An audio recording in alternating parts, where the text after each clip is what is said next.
Le rêve et la réalité. L'histoire commence à Kinshasa, la capitale de la République démocratique du Congo. Moussa, un jeune homme de 19 ans, passionné de boxe depuis son enfance. Issu d'un milieu modeste, il vit avec sa mère, une femme déterminée, qui a toujours fait tout son possible pour lui offrir une éducation. Depuis qu'il est petit, Moussa rêve de devenir un champion. Mais la réalité est rude.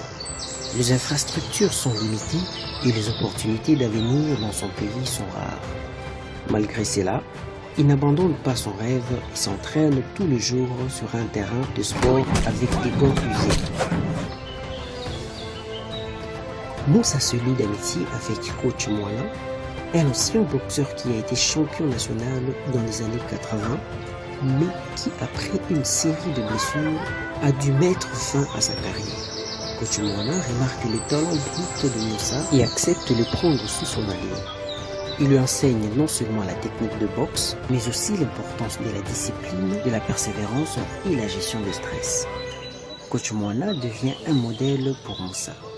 Et celui-ci commence à croire en sa capacité d'atteindre son objectif.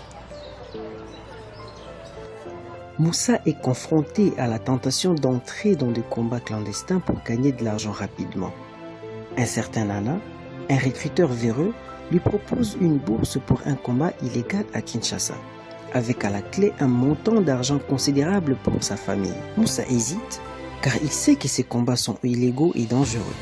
Mais la pression financière et l'idée de pouvoir aider sa mère le tentent. Finalement, il refuse, déçu par les promesses du monde parallèle qui ne correspondent pas à sa valeur. Après plusieurs mois d'entraînement intensif, Moussa participe à son premier combat amateur officiel dans une salle de sport de Kinshasa.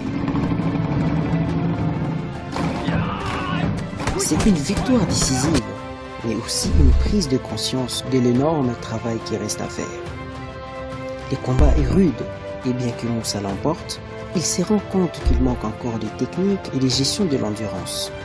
Coach Moana lui rappelle que la route est longue et semée d'embûches, mais chaque victoire est une étape vers son rêve. Un promoteur de boxe international, Jacques Moreau, arrive à Kinshasa pour observer les talents locaux. Il a entendu parler de Moussa et voyant en lui un potentiel. Il lui propose un contrat pour intégrer un camp d'entraînement professionnel en Europe. Moussa est déchiré car cela signifie quitter sa mère et son pays pour s'installer à l'étranger dans un monde inconnu. Avant de partir, Moussa se confie à sa mère.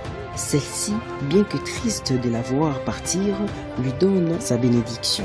Elle lui rappelle que sa réussite pourrait apporter une nouvelle vie, non seulement à lui, mais à toute sa famille. C'est un moment très émotionnel où Moussa fait la promesse à sa mère de revenir en champion. À Paris, après 6 mois d'entraînement intensif, Moussa est prêt pour son premier combat. Il fait face à un boxeur expérimenté, Marco Guyane, un athlète européen avec une technique fine et une grande endurance. Le combat est âpre. Moussa est mis à l'épreuve à plusieurs reprises, mais il s'accroche et au dernier round, il réussit à asséner un coup décisif. C'est une victoire très significative qui le place sur la carte de boxeur promoteur. Moussa revient à Kinshasa pour rendre hommage à son mentor, Coach Moana, et à sa mère. Lors de son retour, il est accueilli en Europe. Sa victoire en Europe fait la une des journaux locaux et il devient un modèle pour le jeune qui, comme lui, rêve des grandeurs. Moussa reçoit une proposition pour un championnat mondial, un combat contre un adversaire redoutable qui pourrait faire de lui un véritable champion du monde. Le combat à venir représente non seulement la chance de réaliser son rêve, mais aussi de porter l'héritage de tous ceux qui l'ont soutenu.